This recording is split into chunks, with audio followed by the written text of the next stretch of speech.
Sa aklat po ng ikalawang Samuel, Kapitulo 2, ang talata po ay 1. At nangyari pagkatapos nito na nagusisa si David sa Panginoon na nagsasabi, aahon ba ako sa aliman sa mga bayan ng Huda? At sinabi ng Panginoon sa kanya, umahon ka. At sinabi ni David, saan ako aahon? At kanyang sinabi sa Hebron. Pagkapala po sa ating sumaling pagkarinig ng kanyang mga badalang salita. Good morning po mga kapatid. Purihin ng ating mahal na Panginoon sa isang mapagpalang araw na pinagkaloob sa atin ng ating mahal na Panginoon upang tayo po ay makaganap ng isang dakilang gawain ang pagsamba po natin sa ating Panginoon sa Espiritu at katotohanan. Sa unang araw ng sangligo na ipinagkaloob ng Panginoon, atin po siyang papurihan at atin po siyang bigyan ng kasiyahan po mga kapatid. Sa pasimula po ng araw na ito, ay binigyan tayo ng Panginoon ng hininga ng buhay upang patuloy po natin magamit sa paglilingkod sa Panginoon. Sino po sa inyo mga kapatid ang nagpasalamat pagkagising na sila po ay binigyan ng pagkakataon upang mabuhay sa umaga nito? Nawa po lahat tayo nagpapasalamat sa Panginoon. Gayun din sa mga pag-aawitang ating po narinig sa masimula po ng ating gawain at sa tanging bilang po ng mga bata hanggang doon sa mga kadalagahan, sa ating kapatid natin si Sister Doris, purihin ng Panginoon sa kanila pong mga ibinahagi sa ating mahal na Panginoon.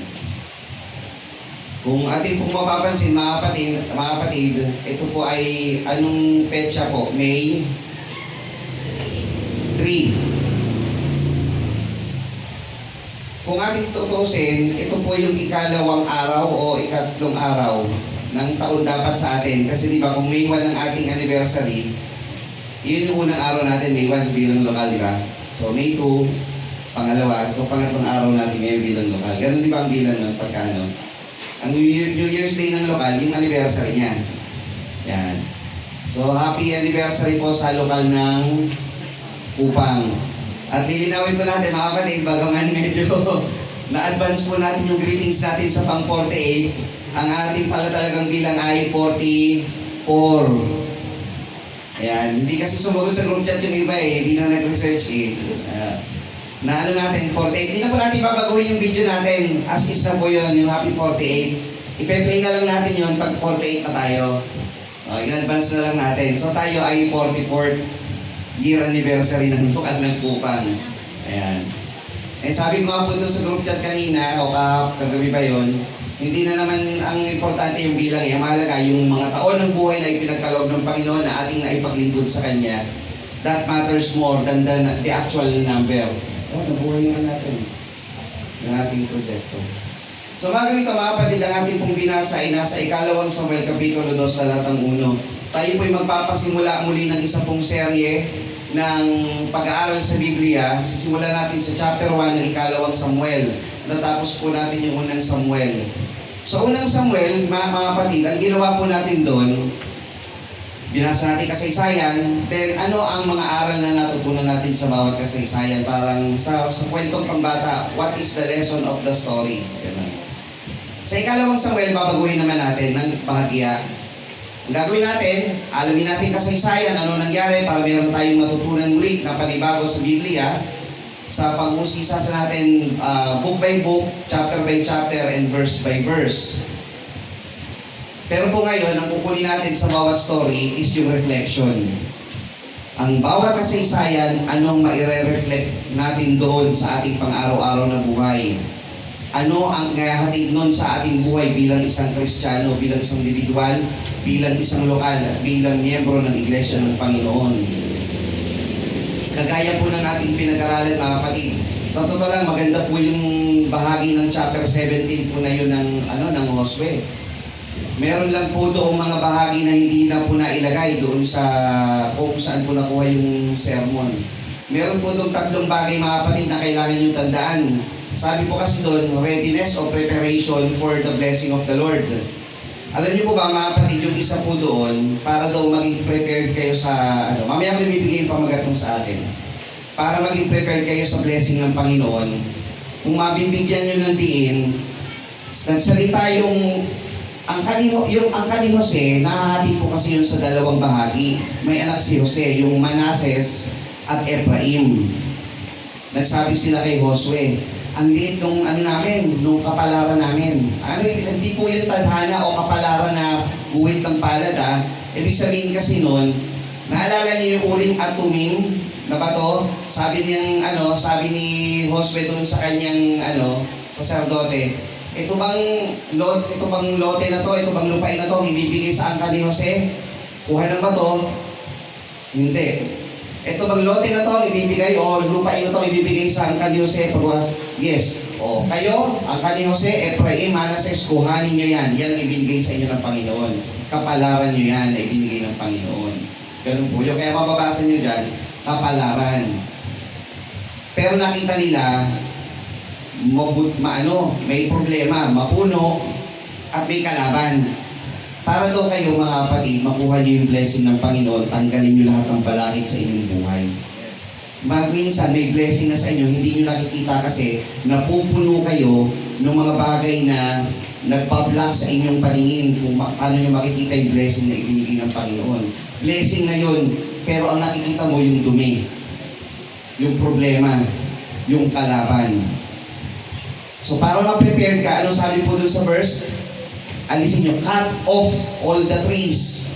Yung kalaban, talunin nyo, sakupin nyo sila. Makikita nyo yung blessing ng Panginoon. So kung meron kayong hate, may kasalanan, meron kayong kritisismo, tanggalin nyo lahat yun. Then you will see the blessing of the Lord. Pangalawang punto, alam nyo po ba yung angkan ni Jose ay marami? Hindi po yun, isang tao lang nagsasalita po doon. Sila ay libo-libong mga tao. Pero meron silang tagapagsalita. At sinabi ng angkan, hindi po yung buong angkan, in chorus, sabay-sabay, sabihin natin kay Josue, hindi, may tagapagsalita po sila doon. Ang problema doon, yung tagapagsalita, nakikinig lang doon sa bayan sa reklamo. Dapat ikaw, leader ng lugar na yun, makinig muna kayo sa sinasabi ng leader natin na si Josue. Hindi puro kayo reklamo. Sumunod muna kayo. Dapat ganun sila Na hindi nila nakita yun, ang nakita agad nila problema at reklamo. Reklamo yung rant na sinasabi. Rant agad ng rant, hindi muna sumunod ka lang. At ang pangatlo, para makita mo yung blessing ng Panginoon, tingnan nyo sa 17, 14 o 15, ang sabi po doon sa binasa kanina, at sinabi ni Josue, para makita mo ang blessing ng Panginoon, makinig ka sa tagapamuno sa inyo. Yun ang problema sa Israel noon Saan ka ni Jose? Tingnan nyo, sabi doon, o nagsalita ang mga anak ni Josue, taas pa, pagdating sa 15, at sinabi ni Josue sa kanila, sa malaking bayan, kung sila ay nakikinig lang sa tagapamuno, palagay nyo, makikita ka agad nila yung blessing na ibibigay ng Panginoon. Makikita nila agad yun. Kaso ang nangingibabaw sa kanila, reklamo. So para ma-prepare ka dun sa blessing na ibibigay sa iyo ng Panginoon, makinig ka sa tagapamuno sa iyo. Unahin mo yun. Hindi ka ililigaw ng tagapamuno dahil yan inilagay sa iyo ng Panginoon. Hindi po yan basta pinatungan ng kamay para maging tagapanguna sa inyo. Yan ay inilagay upang pangunahan kayo at ihatid kayo sa pangalan ng Panginoon, sa ikasusulong ng inyong pananampalataya, sa ikalalago ng iglesia. So ang dapat nyo, para makuha niyo yung blessing ng Panginoon, makinig ka sa tagapamuno, kagaya kay Josue. Huwag mamuno sa iyo yung reklamo. Kita nyo mga kapatid, ang dami pang nilalaman yan. Napakagandang paksain mo talaga nun. Para umunlad ang iyong pananampalataya at makuha mo yung blessing na ibibigay sa iyo at sala sa iyo ng Panginoon. Tingnan mo yung mas malaking bagay, hindi yung sarili mo, hindi yung problema mo, hindi yung kritisismo mo, hindi yung mga bagay na una mo lang nakita. Makinig ka sa tagapamuno, alisin mo yung mga bagay na humaharang sa mata mo at sa puso mo. Then you will see the blessing of the Lord. Para ma-prepare kayo. Yan po yung pinag-aralan natin mga kapatid. Napakagandang mensahe po niyan. Ngayon po, dito sa ating mensahe, balikan natin pansumandali yung unang Samuel. Pinakilala po dito, kasi medyo hawig po itong pag-aaralan natin sa ikalawang Samuel sa mensahe. Sa unang Samuel, pinakilala po dito si Hana, nanay ni Samuel, si Elkanah, yung tatay niya, at yung anak nila, si Samuel. Meron din po daw sa saserdote si Eli, na nagpalaki kay Samuel dahil si Hana, ibinigay niya diba si Samuel kay Eli dahil sabi nga, pag ako'y nagkaroon ng anak na lalaki, ibibigay ko yun sa Panginoon, ibibigay yun sa Panginoon. Lumaki siya kay Eli na saserdote. Tapos, namuhay na si Samuel bilang hukom, saserdote at propeta sa Israel. Nung tumanda si Samuel, hindi na niya tinginan sa ng Israel, hindi na niya kayang mamuno, humingi sila ng earthly king o isang hari na gaya ng sa ibang bansa. At iniahon ngayon o na i-appoint, pinahiran na lang si Haring Saul. Si Saul ay may anak si Jonathan na naging best friend ni David. Si Saul naging maganda yung pamumuhay ayon sa pangalan ng Panginoon, kalooban ng Panginoon, ngunit dumating yung sa kanya yung pagsubok, ang tinignan niya na yung pagsubok, tinignan niya na yung katakot-takot na mga problema sa kanyang buhay at mga kalaban. Bumaba siya, bumaba yung kanyang kalooban, hindi niya kinaya hanggang kay Goliath. So doon na yung the rise of David. Pinahiran lang si David bilang magiging susunod na hari ng Israel. At nung pinahiran na siya, puro trials naman ang nangyari kay David, di ba? Hindi naman siya naupo agad bilang hari. Puro pagsubok ang inabot ni David, puro pagtatago, tangkang pagpatay ni Saul. Nakilala niya si Jonathan, nakapag-asawa siya hanggang sa dumating yung pagkakataon sa huling bahagi ng unang Samuel. Nandun na yung huling laban. Ito na yung huli nating pinag-aralan. Sa huling kapitulo ng unang Samuel, si David kasama nung mga Pilisteo, sabi ni David, sasama ako sa iyo, Haring Akish, labanan natin ang Israel. Yung Israel sa pamumuno ni Saul, lalaban dito sa Pilisteo. Sabi ni Akish, David, umuwi ka. Hindi ayaw sa iyo ng mga prinsipe ng mga Pilisteo. Umuwi si David, bumalik sa kanyang lugar yung Siklag. So ilang araw na lang rin yun pabalik. Naglaban ngayon si Saul at ang Israel at ang Pilisteo. Natalo ang Israel. At sa huling kapitulo, napana si Saul. At nung nanghihina na siya, ang sabi niya sa kanyang armor bearer o tagapagdala ng sandata, kaysa mapatay ko ng mga dito ng Pilisteo, ikaw na lang pumatay sa akin. Ang sabi ng armor bearer niya, ayoko, pinahiran ka ng Panginoon, hindi po pwede, hari ka namin eh. Ano ginawa ni Saul? Yung tabak niya, nilagay sa kanyang likod, sa kanyang hinigaan para siya ay matusok, mamatay. Sa unang Samuel, meron tayong makikita ang kakaibang istorya, ay ikalawang Samuel chapter 1. Makikita nyo na parang sa paningin ng iba ay Bible contradiction. Natapos ang buhay ni Saul nung siya ay nagpakamatay. Sabi doon sa unang Samuel, sa huling kapitulo. Tingnan nyo po itong chapter 1 ng ikalawang Samuel. At nangyari pagkamatay ni Saul, nang magbalik si David mula sa pagpatay sa mga Amalekita, at tumahan si David na 2 araw sa Siklag. At nangyari sa ikatlong araw na narito, ang isang lalaki ay lumabas sa kampamento mula kay Saul, nahapak ang kanyang suot at may lupa ang kanyang ulo. At nagkagayon na nang dumating siya kay David ay nagpatira pa at nagbigay galang. Si David, nung bumalik siya dito sa Siklag, nakita niya yung Siklag, yung lugar niya, sinunog na. Kinuha na lahat ng kanyang mga kamag-anakan, di ba? Pero nabawi rin din niya yon. Ngayon, nung nandun na siya, na naayos niya na lahat ng kanyang mga kamag-anakan, lahat ng kanyang mga bataan, umalis na sila. Meron dumating na isang lalaki na isang Amalekita o taga-Amalek. Ang tanong ni David ito, at sinabi ni David sa kanya, saan ka nang galing? At sinabi sa kanya, sa kampamento ng Israel ay tumakas ako. At sinabi ni David sa kanya, ano ang nangyari? Isinasamo ko sa iyo na iyong saysayin sa akin. At siya'y sumagot, ang bayan ay tumakas at nagpagbaka, at karamihan ng mga bayan naman ay nangabuwal at nangamatay. At si Saul at si Jonathan na kanyang anak ay nangamatay rin. At sinabi ni David sa binata na nagsaysay sa kanya, paanong nalaman mo na si Saul at si Jonathan na kanyang anak ay patay? Teka, o binata, paano mo nalaman na si Saul at si Jonathan patay na? Sabi nung binata na taga-Amalek, tingnan niyo po At sinabi sa kanya ng binatang nagsaysay, sa isang pagkakataon ay napasumpa sa bundok ako ng Gilboa. Narito si Saul ay nangabuwal sa kanyang sibat. At narito hinahabol siya mainam ng mga karo ng mga mangangabayo. At siya'y lumingon at kanyang nakita ako at tinawag ako at ako'y sumagot, narito ako. Nung nagpakamatay daw si Saul, nandun daw yung sibat sa kanyang katawan, buhay pa.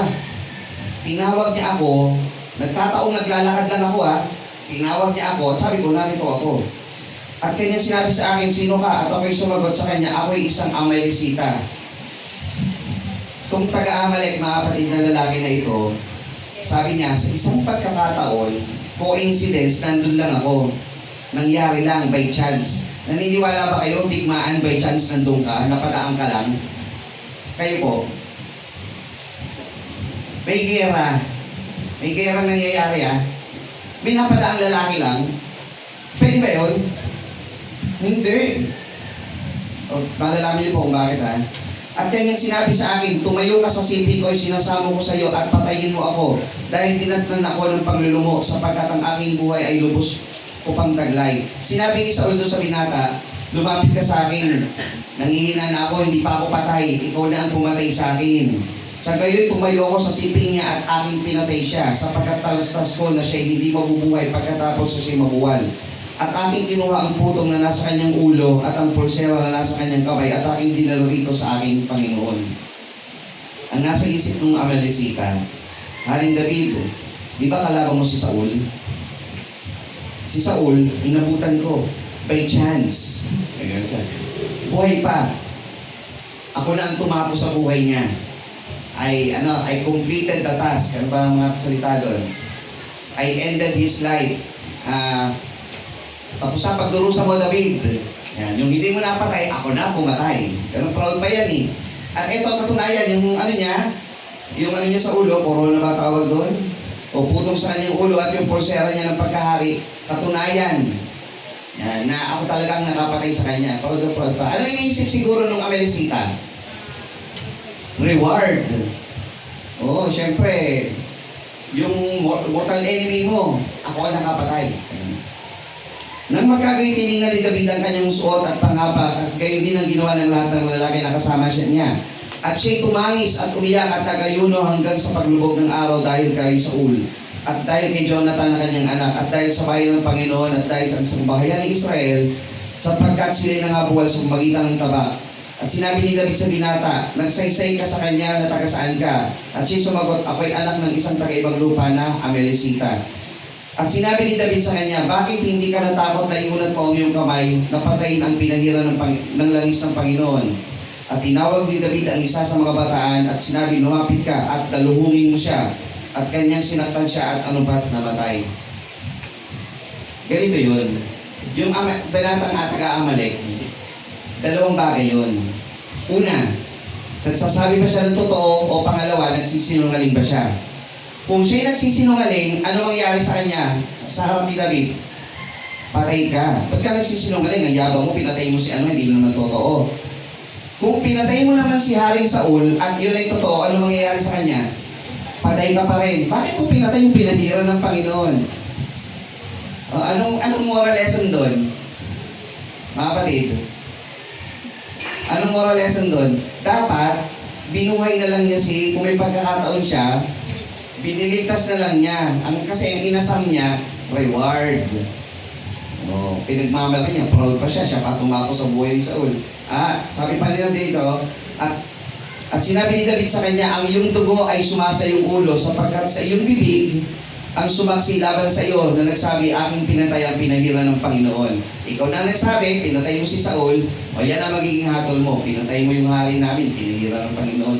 Ang taas ng respeto ni David kay Saul. Bukod sa iyo na hari, yun ay amain niya, dahil si Michal, na asawa ni David, tatay niya si Saul. At tinaguyan ni David ang ganitong panagoy si Saul at si Jonathan ang kanyang anak. Mula verse 18 hanggang verse 27, ito naman po yung awit na ginawa ni David ukol dito sa pagkamatay ni Saul at ni Jonathan. Babasa lang tayo ng ilan. Tingnan niyo po itong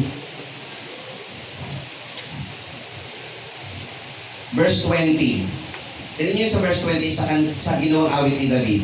Huwag niyong saysayin sa Gat, huwag niyong ihayag sa mga lansangan ng Askalon.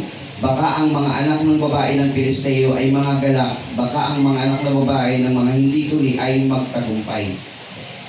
Huwag niyong sasabihin na patay na si Saul at si Jonathan at ang nakapatay sa kanila ay isang taga-Amalek. Kasi si Saul gusto niya magkaroon di ba ng karangalan sa kanyang sarili na ang nakapatay sa kanya ay nagpakamatay. Hindi ako napatay ng kalaban, nagpakamatay ako. May karangalan pa siya dun eh.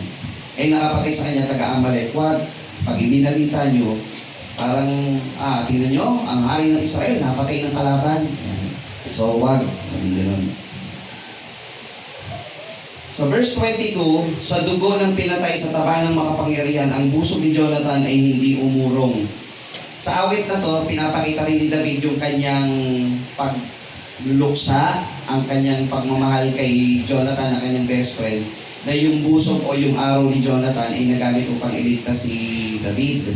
Di ba, naalala nyo, sabi ni Jonathan sa ni David, David, pagka yung araw ko ay malapit sa'yo, baka kauwi ka na.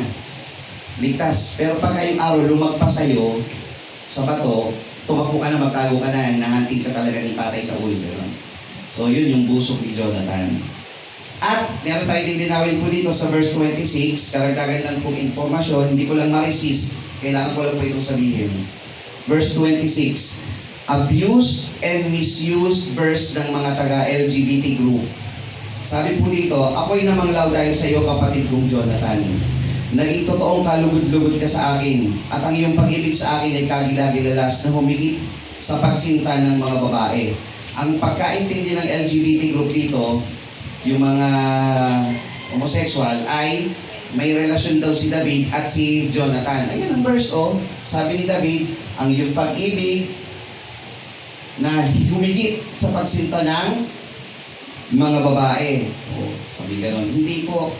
Ang ibig sabihin po kasi noon, yung bonding ni Jonathan at ni David, mga ano po yan, mga mandirigma eh. Ang mga sundalo, pag yan inassign mo sa gera, naging mas palapit pa yan sa kapwa sundalo kaysa sa kanilang pamilya. Ganun po yun. Kaya sila, talagang naging mag-body system sila noon. Talagang matindi ang pagmamahalan nila sa isa't isa bilang mga mandirigma sa pangalan ng Panginoon. So hindi po ito, hindi po ito, baka may bumasa sa inyo, at least alam nyo na, hindi po ito magagamit upang bigyan piig o karapatan yung LGBT group. Maliwanag mga kapatid, hindi po pinapayagan yun dahil po dito sa Biblia, babae at lalaki ang magiging mag-asawa at pinag-isa sa pangalan ng Panginoon. Mula kay Eva at Adan pa yun. Ngayon bibigyan na natin yung pamagat. Ang pamagat po ng pag-aaral ito mga kapatid, o ng mensahe, pagbabago na bunga ng pananatili. Ngayon ko pa lang po ibibigay. Binigyan ko lang po kayo ng background muna sa nangyari. Ang English po dito, developing faith as a fruit of staying still with God. Developing your faith bilang fruit o bunga ng pananatili mo sa Panginoon. Si David, bagaman siya po ay binigyan ng pangalan ng Panginoon na man after God's own heart, lalaking malapit sa puso ng Panginoon, he is not perfect. Tandaan niyo po, si David hindi perfect, nagkakasala po yan. Di ba nagkasala nga siya? Pumunta nga siya doon sa lugar ng Gat, doon nga siya na malagi. Nagkakasala siya. Pero ang kagalingan kay David, after niyang magkasala, nandun sa kanya yung laging paghingi ng tawad, mabilis siya doon. So yun ang gusto kasi ng Panginoon, hindi nananatili kagaya ni Saul, nanatili na lang siya doon. Dito po sa pagbabago, buga ng pananatili, meron po ditong mga talataan na binabanggit sa Kapitulo 2 at Kapitulo 1 ng Ikalawang Samuel, kung paano natin matututunan yung paano ma-develop yung ating pananampalataya sa Panginoon kung tayo patuloy na mananatili sa Kanya. Ituloy natin yung kasaysayan sa chapter 2. At nangyari pagkatapos na mag-usisa si David sa Panginoon na nagsabi, aahon ba ako sa alinman sa mga bayan sa Huda? At sinabi ng Panginoon sa kanya, umahon ka, sinabi ni David, saan ako aahon? At sinabi sa Hebron. Umakyat ka daw yung Hebron, mga lupang mataas po yun. Kumbaga sa atin, pag sinabing Tagaytay, mataas na lupa yan. Sa gayon, umahon si David doon, pati ang kanyang dalawang asawa sa Ahinoam at si Jezreel, na taga Jezreel, at si Abigail na asawa ni Nabal na taga Carmelo. At ang kanyang mga lalaki na kasama niya ay inihahon ni David, bawat lalaki na kasama ng kanyang sambahayan, at sila'y nagsitahan sa mga bayan ng Hebron. At nagsiparoon ng mga lalaki ng Huda at kanyang pinahiran ng langis loob si David upang maging hari sa sambahayan ni Huda. At kanyang isinaysay kay David, nagsabi, ang mga lalaki ng Jabes Galaad ang siyang naglibing kay Saul. Verse 4. So verse 4, makikita niyo po dito, ito yung second anointing of oil ni David. Ang unang anointing of oil po niya, nung pinahiran siya ng langis ni Samuel, nung pinatawag ni Samuel ang mga anak ni Isai o ni Jesse, di ba? Tinawag yung mga anak. Unang anak, hindi yan. Yung pangalawa, hindi yan. Pangatlo, hindi yan. Hanggang makapito. Pagdating doon sa kay David, yan na. Yun ang pinahiran si David. This is the second anointing. Ano po yung anointing of oil po dito? Sa una, yun yung pagtatalaga si David ang magiging hari ng Israel. Magiging hari. Dito, pinahiran lang ng langis si David dahil wala nang hari sa Israel. Patay na si Saul. Dito, itinalaga na si David bilang hari ng Huda. Yan. Sa sangbahayan ni Huda. Si David ay naging hari na ng buong Huda. Tapos, ang mga lalaki ng Jabes Galaad ay siyang naglibing kay Saul. Pinatototohanan ng mga lalaki ng Jabes Galaad na patay na nga si Saul. Meaning, kailangan na nilang magtalaga ng hari. Hindi pwedeng ang bansa walang hari. Verse 5, at nagsugo ang mga sugo ni David ng mga lalaki sa Jabes Galaad at sinabi sa kanila, pagpalain nawa kayo ng Panginoon at kayo nagpakita ng kagandang loob na ito sa inyong Panginoon sa makatwid bagay kay Saul at inyong inilibing siya. At ngayon naway pagpakitaan kayo ng Panginoon ng kagandang loob at katotohanan at ako naman ay gaganti sa inyo nitong kagandang loob sapagkat inyong ginawa ang mga bagay na ito. Yung Jabes Galaad, ito po yung lugar na unang pinagtanggol ni Saul. Naalala nyo nung magiging hari pa lang si Saul, napahiran lang si Saul ni Samuel at sabi, may dumating si Naas. Naalala nyo? Sabi ni Naas na ang ibig sabihin ng pangalan ni Ahas. Mga taga-Israel, Jabes Galaad, pag hindi kayo sumuko sa akin, papatayin ko kayo. Pero pag sumuko kayo, mabubuhay kayo. Pero tatanggalan ko kayo ng mata. Tatanggalan ko kayo ng mata. Ganun. Di sabi ng mga taga-Jabes Galaad, bigyan mo kami ng ilang araw. Hahanap kami ng lalaban sa iyo. Ganon. Sabi nung Jabes Galaad, nung ninanaas, walang makukuha to. Sige, bigyan kayo ng ilang araw. Nagalit si Saul. Kasi pinahiran siya ng Panginoon, nagkaroon na siya ng Spirit of the Lord. Pinaglaban niya yung Jabes Galaad at nanalo sila. Kaya itong Jabes Galaad ang kumuha ng bangkay ni Saul doon sa mga Pilisteo para ibalik sa Israel at mailibing ng maayos na libing. Kinremake nila itong si Saul at inilibing ng maayos. Kasi napugutan ng ulo itong si Saul. Tapos kinremake nila at sa kanila inilibing. Kaya sabi ni David sa kanila, pagpalain kayo at ng Panginoon dahil sa pagpapakitang kagandahang loob ninyo sa inyong Panginoon. Si Saul yung Panginoon na tinutukoy naman. Verse 6 na 7, ngayon nga magsilakas nawa ang inyong mga kamay at kayo na may maging matatapang sapagkat patay na si Saul na inyong Panginoon at pinahiran ng langis naman ako at ang sambahayan ni Huda upang maging hari sa kanila. Yan.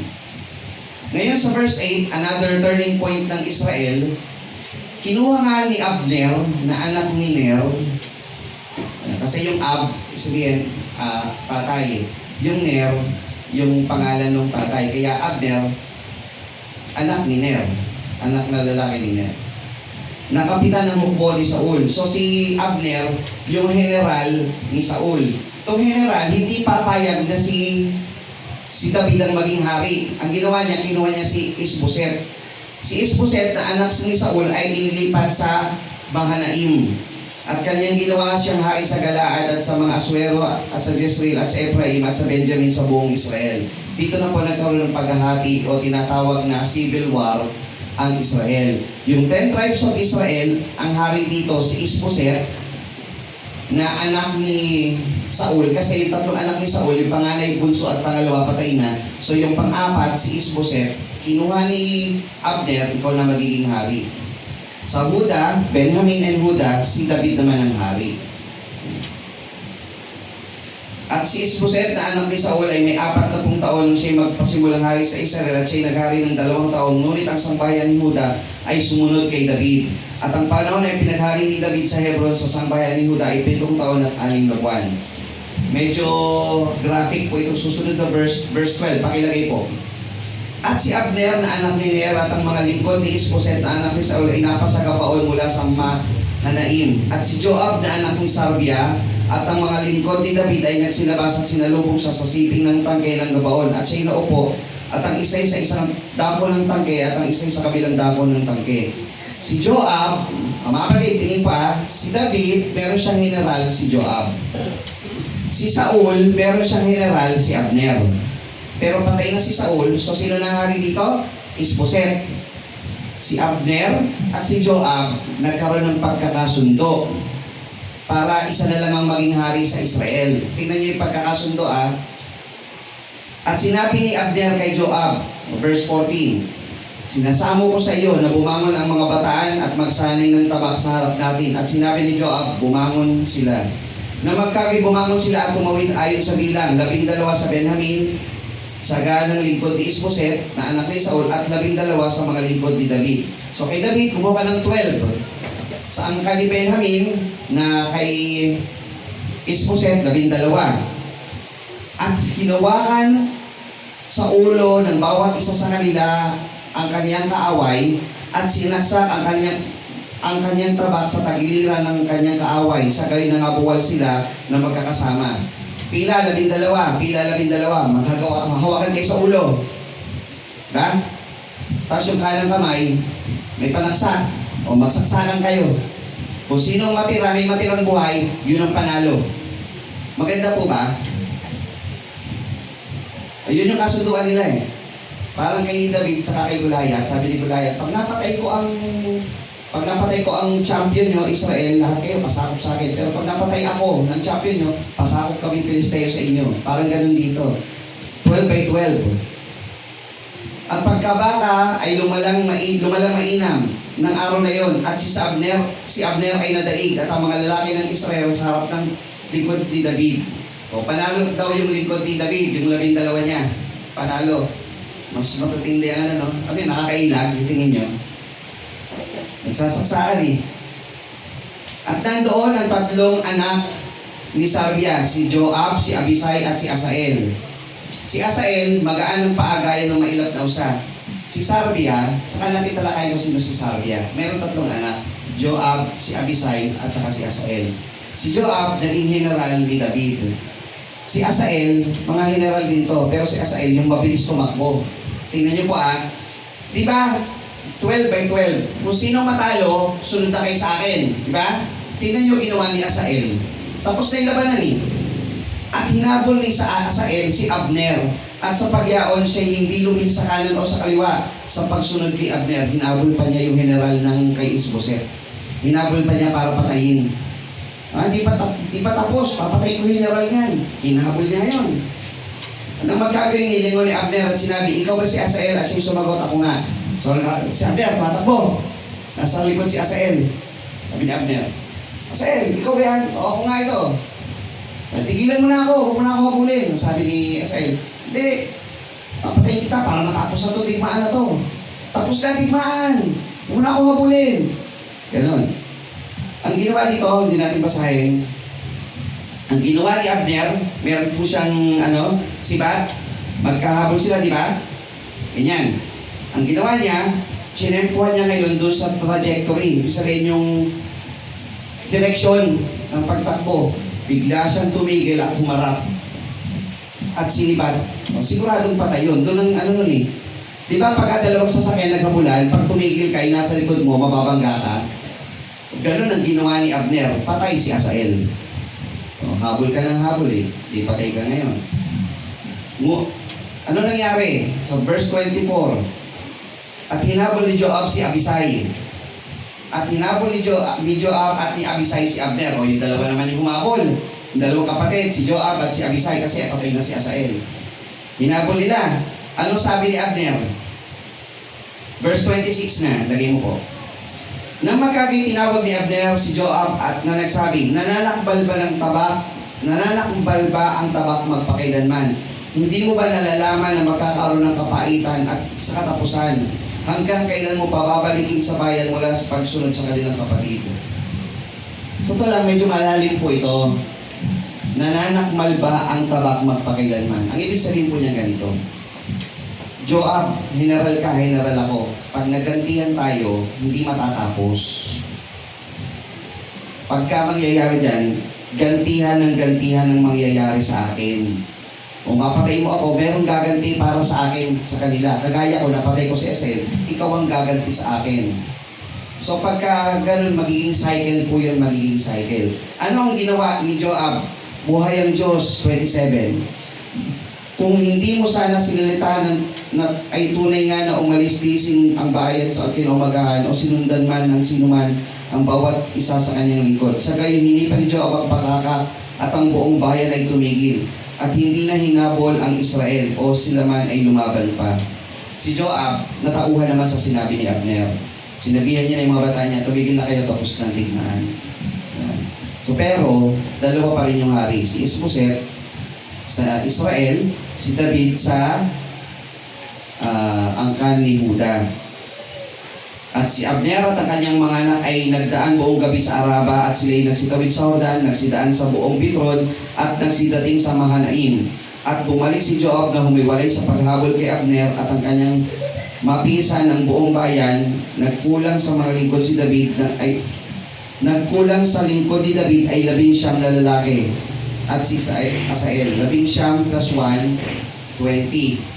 Ngunit sinaktan ng mga lingkod ni David ang Benjamin at ang mga lalaki ni Abner na ano pat nangamatay ay 360 lalaki. So 300 plus naman ang namatay mula kay na Abner. So kay David, 20 lang ang namatay, kay Abner 300 plus. At kanilang inahon si Asael, nilibing siya sa libingan ng kanyang ama na nasa Bethlehem at si Joab at ang kanyang mga lalaki nagsiyaon buong gabi dumating sa Hebron sa kinumagahan. Yan ang po yung chapter 1 and chapter 2. Hanggang doon lang muna tayo. Ngayon, tingnan niyo yung pamagat natin. Pagbabago, bunga ng pananatili. Dito po mga kapatid, sa chapter 1, ano po makukuha natin dito? By history, ang Israel may kalaban talaga. Diba? Maraming kalaban. Isa po doon yung Amalek. So sobrang kalaban ng Israel ang Amalek, ang Diyos ay nagsabi kay Moises noon, labanan niyo yung Amalek hanggang kay Josue, labanan niyo Amalek. Hanggang kay Saul, sinabihan na ng ultimatum ang Amalek. Sabi ng Panginoon kay Saul, buong bayan ng Amalek, puksain mo, wala kang ititira kahit hayop, bata, matanda, sanggol, babae, lalaki. Ano ginawa ni Saul? Nagtira. Diba? Narinig yung mga ungol ng mga baka. At nagtinira niya si Haring Agag. Tinira rin niya yung ibang mga tao. Tingnan nyo, may isang lalaking taga-Amalek na natira na pumatay kay Saul. Alam niyo mga kapatid, ang ibig sabihin nun, ang lesson doon, pag sinabi ng Panginoon sa iyo, patayin mo lahat. Kasi pag may itinira ka, that very thing na ititira mo, that will kill you. Yung itinira ni Saul, na sa palagay nyo, kung pinuksan niya ang buong Amalek nung inutusan siya ng Panginoon, may lalaki bang maglalakad doon by chance? Napapatay sa kanya, sa huling hininga niya? Meron wala? Wala. Pinatay niya na lahat nagtira siya. Tingnan niyo yung Santiago 1:15, kapatid. Ano po ang mangyayari sa isang mananampalataya? Pag sinabi ng Panginoon, alisin mo lahat, at may itinira ka, ano mangyayari sa iyo? Santiago 1:15. Nang magkagayoy ang kahalayan, kung maipaglihi ay nanganganak ng kasalanan, at ang kasalanan pagkamalaki na ay namumunga ng kamatayan. Pag meron kang maliit na bagay na bumabalakid sa mata mo, sa buhay mo, pag sinabi ng Panginoon, alisin mo yan, pag yan naglihi. Ano ibig sabihin ng naglihi? Ibig sabihin, nagsisimula sa maliit. Ang panganganak ba, pagka sinabi ng Panginoon, magkakaanak ka, malaki agad nasa tiyan mo, sanggol, bata agad, o maliliit muna yan, mga binhi yan. Pag naipaglihi, lumalaki, namumunga ng kamatayan. So pag sinabi sa ilang Panginoon, take out that hate on your heart. Take out that anger in your heart. Alisin mo yung sin, yung kasalanan sa puso mo. Yung maliit na bagay na ayaw mong alisin. Ultimong yung pride mo, pagdating ng panahon, yan ang papatay sa iyo. Sigurado yun. Nakasulat yun. So kung gusto mo dumating yung blessing sa iyo ng Panginoon, sabi, tanggalin mo lahat, gapasin mo lahat ng mga puno na yan. Ultimong yung maliit na bagay na pag naglihi, lalaki, mamumunga ng kasalanan niya at mamumunga ng kamatayan. At yan ang nangyari kay Saul. Yan yung lesson na dapat yung tandaan. Reflect on this. Pag meron kayong maliit na galit sa puso nyo, hate sa puso nyo, na ayaw nyong alisin, yan ang papatay sa inyo pagdating ng panahon. Sabihin yung mali o tama. Yan po nangyari kay David, kay Saul dito eh. So the very thing that you don't want to take off of your heart, yan yung papatay sa inyo. So sabi ng Panginoon, kill, destroy all sin completely or it will kill you. Yun ang nangyari kay Saul. Sa verse o chapter 1 ng unang Samuel. Tingnan po natin yung pangalawa. Dito po sa unang Samuel 1:14.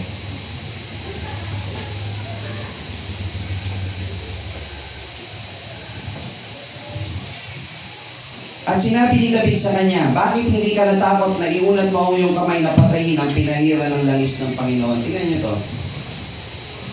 Yung tinatawag na integrity over opportunism. Yung tinatawag. Yung lalaki, binata, meron siyang opportunity na nakikita kasi. Pero pag may integrity ka, alam niyo ba yung 7 integrity? Kahit walang nakatingin, walang nagsusupervise, pag alam mong gusto ng Panginoon, yun ang gagawin mo. Ano ba ang tamang gawin? Pag pinaghihingalo, tulungan mo o patayin mo? Pag merong nangihingi ng tulong, tulungan mo o patayin mo? Sabi kayo mga kapatid, tulungan. Pag may nagbabalik loob, anong dapat mong gawin? Panghinain mo, palakasin mo. Pag may nakikita kang pagkakataon na itong tao to ay makatutulong sa iglesia, hikayatin mo o pigilan mo? Naghihingalo si Saul, ano dapat mong gawin? Nakita mo yung opportunity, I will be blessed by David. Pagka nakita niya ako ang tumapos dito. Hindi, dapat yung integrity nasa puso mo. Kasi tao kang nilalang ng Panginoon, you are made in the image of God. Ang tao na naghihingalo, dapat tulungan mo. Sa pananampalataya, anong dapat mong gawin? Sabi po dun sa Mateo 5:44, kahit pa yan ay kaaway mo, idalangin mo, ipanalangin mo. Gumawa kayo ng mabuti, lalo higit sa inyong mga kapatid sa pananampalataya. Kung nagkukulang ng karunungan sino man, manalangin kayo sa Panginoon. Kung nanghihina ang sino man sa inyo, hindi para pagtalunan ng kanyang kahinaan, kundi damayan mo siya. Gamitin mo ang natutunan mo sa Panginoon. Dahil yun ang tinatawag na integrity. Kahit walang nakasubaybay sa iyo, kung may natutunan kang salita ng Panginoon, yun ang gagawin mo. Tingnan nyo to mga kapatid. Yung right, pagka nasa iyo yung righteousness, you do not celebrate sa agony o sa defeat o sa fall ng iyong kalaban. Yun yung righteousness ninyo po ito ha. Tatapos sinasabi ko sa inyo, ibigin ninyo ang inyong mga kaaway, idalangin ninyo ang sa inyo yung nagsisiusig. Pag ang kalaban nyo bumabagsak, natatalo, you don't celebrate on that. And you don't take opportunity on that. Idalangin mo sila. Tulungan mo sila. Itong lalaking Amelisita, ano nangyari? Kalaban to, I will take opportunity on this. Mali po yun. Dapat, idalangin mo sa iyo yung nagsisiusig. Ganun po ang reflection yan sa bagong tipan. So, integrity over opportunism. Sa gospel, sinabi po, love your enemy. Sa lumang tipan, eye for an eye, tooth for a tooth. Sa bagong tipan, sa panahong Kristiyano, ibigin mo yung kaaway. Ibigin mo ang lahat ng mga tao. Idalangin mo ang lahat ng mga tao. Lalong higit, gawan mo na mabuti ang kapatid sa pananampalataya. Number 2, unang Samuel, kalawang Samuel 2 verse 1. Si David, mga kapatid, ay pinahiran ng langis ng Panginoon para maging hari. Amen? Alam ba ni David na siya ay magiging susunod na hari? Alam niya, pinahiran na siya eh. Okay. Pero tignan niyo yung tanong niya, pansinin niyo mabuti. At nangyari pagkatapos nito, nag-usisa si David sa Panginoon na nagsasabi, aahon ba ako sa alinman sa mga bayan ng Huda? At sinabi ng Panginoon sa kanya, umahon ka. Sabi dito, consulting God on the obvious moments. Kahit alam mo na yung gusto ng Panginoon, hindi mo pa rin dapat kalimutang humingi ng guidance sa Panginoon. Kasi ibang mga tao ganito eh. Alam na natin yung gusto ng Panginoon. Then they forgot to pray. Alam ko, alalayan ako ng Panginoon tong araw na to. So, you forgot to pray. Pero dapat, kahit obvious naman, na alam mong gagabayan ka ng Panginoon, kailangan humingi ka sa Panginoon for His divine guidance. Hindi ko, alam mo na yung mabuti, magmamalaki ka na at hindi ka nahihiling sa Panginoon. At kahit alam na ni David kung saan dapat siya pumunta, tinanong pa niya yung obvious na tanong. Tingnan niyo po At sinabi ng Panginoon sa kanya, umahon ka. At sinabi ni David, saan ako aahon? At kanyang sinabi, sa Hebron. Alam naman ni David kung saan siya aahon sa Hebron Pero tinanong pa rin niya sa Panginoon. Bakit po? Importante para kay David o napakahalaga sa puso ni David na sa Panginoon manggagaling yung kanyang desisyon. So pag kayo may desisyon sa buhay na napakahirap, Kristiyano tayo, sa Panginoon pa rin natin hihilingin yun. Ano ang gusto ng Panginoon, hihingin natin yun sa Panginoon. Hindi po pwedeng mag-assume tayo na, hindi, ito gusto ng Panginoon Hindi, you ask God, manalangin kayo. So kayo sa grupo nyo, bawa si WF, mga kabataan, si YA. Pag meron kayong diskusyon, meron kayong pinag-uusapan, do you pray? Do you ask God? Meron tayo pinagtatanungan, mga kapatid, let's pause. Pray tayo para kumalma yung mga puso natin. Kung hindi nyo ginagawa, malamang this is the time na ma-realize nyo, ito dapat pala ang dapat natin gawin. Pag meron tayong dapat gawin, alam naman natin lahat nagsasuggest tayo, mabuti sinasuggest natin Tataas ka ng kamay, ito, mabuti ito. Mabuti ito, mabuti ito. Lahat yan mabuti. Pero manalangin kayo sa Panginoon for the guidance kung ano ituturo ng Panginoon yun ang susundin natin. Kasi minsan nakakalimot tayo humiling sa Panginoon ng guidance. So that David asked for the obvious moment. Sa obvious na gustong ng Panginoon, nagtatanong pa rin siya. No matter how clear the path, yung isang godly person always ask specific for the Lord. Kung ano yung divine guidance, hinihingi niya. Bigyan kayo ng sample, mga kapatid. Sa aklat ng Marcos 1:35. Tingnan niyo po ito Ewan ko kung may makikita pa kayong mas better example than the best example himself. 1:35. At nagbangon siya ng madaling araw ng malalim pa ang gabi at lumabas at napasa isang dakong ilang at dooy nanalangin. Sino po ito? Ang Panginoong Jesucristo. Kasi siya yung nag-set ng example. Siya ba bilang Diyos, alam ba niya dapat gawin? Alam. Pero bakit siya nanalangin? To set example to each and everyone. Na dapat tayong manalangin for divine guidance sa Panginoon. Diba? We ask guidance for the Lord. Pangatlo, tingnan niyo yung ikalawang Samuel 2:19. Ito ang gandang punto nito, mga kapatid. Ikalawang Samuel 2:19. At hinabol ni Asael si Abner, at sa pagyaon siya ay hindi lumi sa kanan o sa kaliwaman sa pagsunod kay Abner. Alam niyo mga kapatid, pag meron tayong ibahin ko muna example. Alam niyo ba yung tinatawag na pagtsatsaga? Mabuti ba yun? Yan. Pero pag yung pagtsatsaga ay ginamit sa maling paraan, yung pagiging zilot, Z-E-A-L, zil, tsaga, o masipag na zil. Zilot, sabihin, taong masipag o taong matyaga. Pag ginamit mo yun sa maling paraan, gaya ni Asael, ang tsaga ni Asael, hinahabol niya si Abner para patayin. Si Abner, general yun, hindi yun mabagal tumakbuhin. Hindi pipili ng general na lampa, tandaan nyo. Si Abner, general ni Saul. malakas din yun, mabilis din tumakbo yun.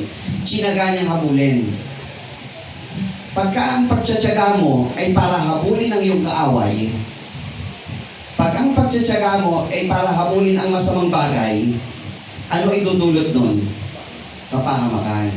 Sabi po dito mga kapatid, changing the enemy leads to death. Bigyan ko yung example. Kayo mga kapatid, nandito sa bahay panalangin ng Panginoon. Ano ang ating goal? To praise the Lord. Mapasaya ang Panginoon. Pangalawang goal natin, makarating sa buhay na walang hanggan, makasama ng Panginoon. May pa ba kayong mga may iba pa ba kayong sagot bukod doon sa dalawa? Oh, meron pa? Oh. Pag may dahilan pa na labas doon, pwede siguro mapalakas yung iglesia. Pero pag sabi mapalakas yung iglesia, ang purpose mo pa rin makarating sa kay Lord at magpuri ang Panginoon. So doon din magpo-fall. Pero pag ang purpose mo, pag pumasok ka dito, is to look for something that is negative. Pagpasok mo dito, ang purpose mo, ang sole purpose mo, and the only purpose mo, bakit ka nandito sa bahay dalanginan, is to praise the Lord and to be with the Lord. Hindi mo na maiisip yung maliliit na detalye. Tingin nyo mga kapatid. Kasi ang tuon ng puso at isip mo nasa kanino? Nasa Panginoon. Pero pagka ikaw ay nandito, ang iniisip mo yung mga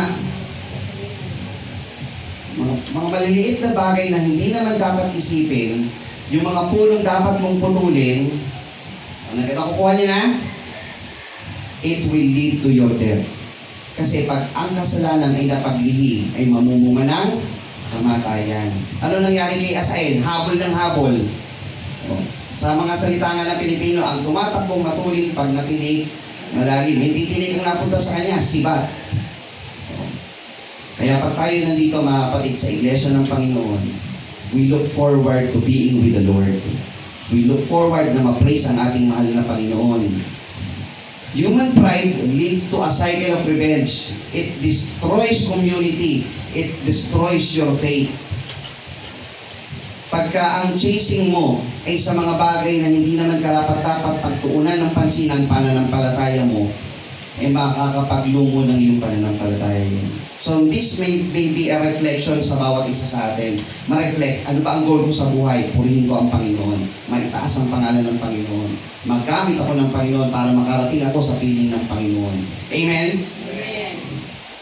So dito sa pagtatapos mga kapatid, bago po yun, may binili nga pala ang Panginoon sa 26, 52 po ng Mateo.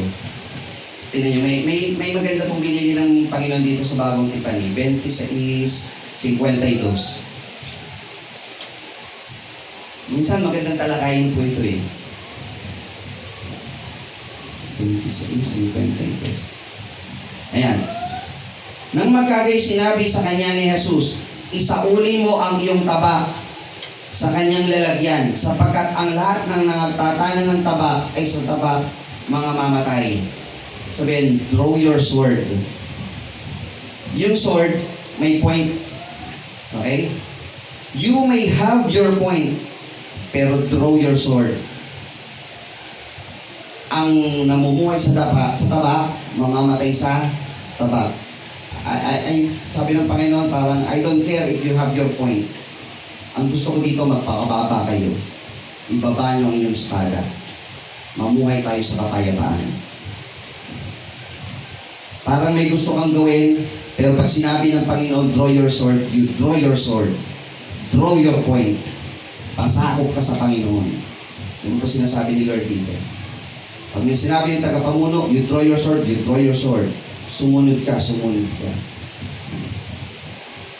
Pagka iniisip natin mga kapatid, kagaya nung si David, sa pagtatapos po nito, si David, meron siyang tinatawag na hindi naman earthly promotion yun eh, kasi talaga namang pinahiran siya ng langis ng Panginoon para maghari sa Israel. Pero siyang promotion na mangyayari. At si David, tataas ng rango, magiging hari. Sabi ni David, sa tuwing magtatalo sila ni Saul, hindi ako ang papatay kay Saul, Ganun. Ano ibig sabihin ni David? If I will be promoted, ang fall ng kalaban ko ay hindi magiging galing sa akin. If the Lord, if it's the will of the Lord na maging hari si Saul, the will of the Lord din ang magtatanggal sa kanya sa posisyon na yon. Diba?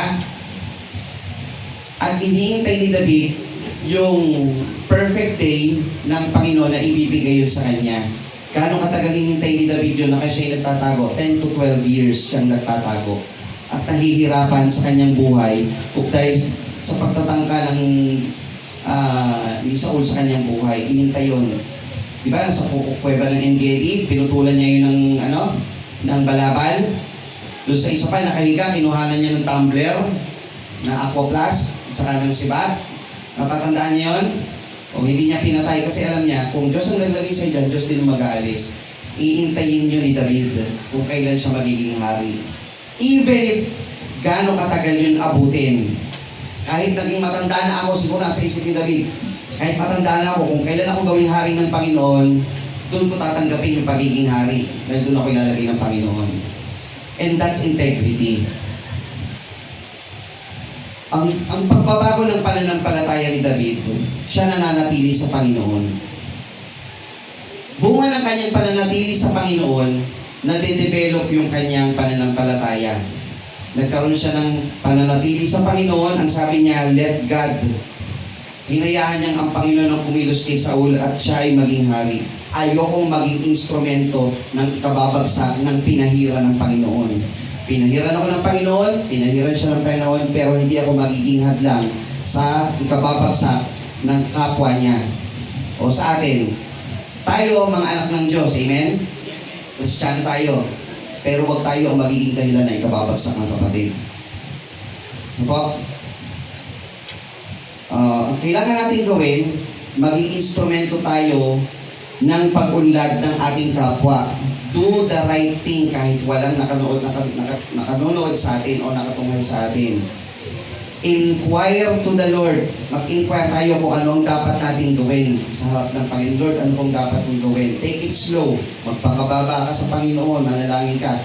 Kahit alam mo na ang dapat mong gawin, idalangin mo sa Panginoon. And do the reconciliation. Si Joab nakipag-reconcile kay Abner. Tumigil na siya sa hunting. O tama na, tapos na ang digmaan. Pag tapos ang laban, nandito tayong lahat. Ano ba ang ating goal? Purihin ang Panginoon, magpasalamat sa Panginoon, pasayahin ang Panginoon. Magsama-sama tayo doon. Huwag natin masyadong pag-usapan yung mga nakaraang bagay. Ang pag-usapan natin, yung mga bagay na makapagpapasaya sa Panginoon. Ano ba makapagpapasaya sa Panginoon? Doon ako. At kung may pagkakamali, sabihin nyo para makihingi naman ako ng tawad. At panghuli, to develop your faith, you stay to what you learn and help to get others stay to the Lord. Ano ginawa ni David? Kahit na yung Jabez Galaad na pumili kay Saul na hindi siya ang pinili, ano ginawa ni David? Pagpalain kayo ng Panginoon, ginawa niyo ng mabuti si Saul. Kahit hindi niya kasamahan niyo nung una, pero alam niya, taga-Israel din yun, nirecognize niya yung mabuting ginagawa ng taga-Jabez Galaad. So tayo, kapatid natin sa pananampalataya, kung may naiisip ang kapatid sa pananampalataya na mabuti sa kayong kapatid sa pananampalataya, gawin mo ang magagawa mo bilang isang kapatid sa pananampalataya to make that person stay with the Lord. Ma-develop ang pananampalataya niya sa Panginoon at tayong lahat ay magsama-sama ng iisang isipin na ito'y nasa Panginoong Jesucristo, ang pasayahin ng Diyos. At lahat tayo ay makasama ng Diyos sa buhay na walang hanggan. Tayong lahat mga kapatid ay mga anak ng Diyos. Amen? Tayong lahat ay manatili sa piling ng Panginoon. Kung tayo ngayon ay konti sa bilang, lagi nating isipin, hindi na ako yung mababawas. Mag-aakay ako ng iba sa harap ng Panginoon. Dahil yun ang gusto ng Panginoon na gawin ko bilang mananampalataya sa piling ng Panginoon. Lord, I will ask direction on you, and the direction that you gave me is to praise your name all my life. Ang direksyon na ibinigay mo sa akin, Panginoon, sa pananalangin ay manatili ako sa iyong piling. At ang ibang kapatid sa pananampalataya ay mahikayat ko na manatili din sa iglesia ng ating mahal na Panginoon. Muli isang magandang umaga sa inyo lahat mga kapatid. Purihin ng Panginoon sa umaga na ito na ating muling narinig ang kanyang mga banal na salita. Tayo po sama-samang tumindig. Awitin po natin ang tinapay ng langit.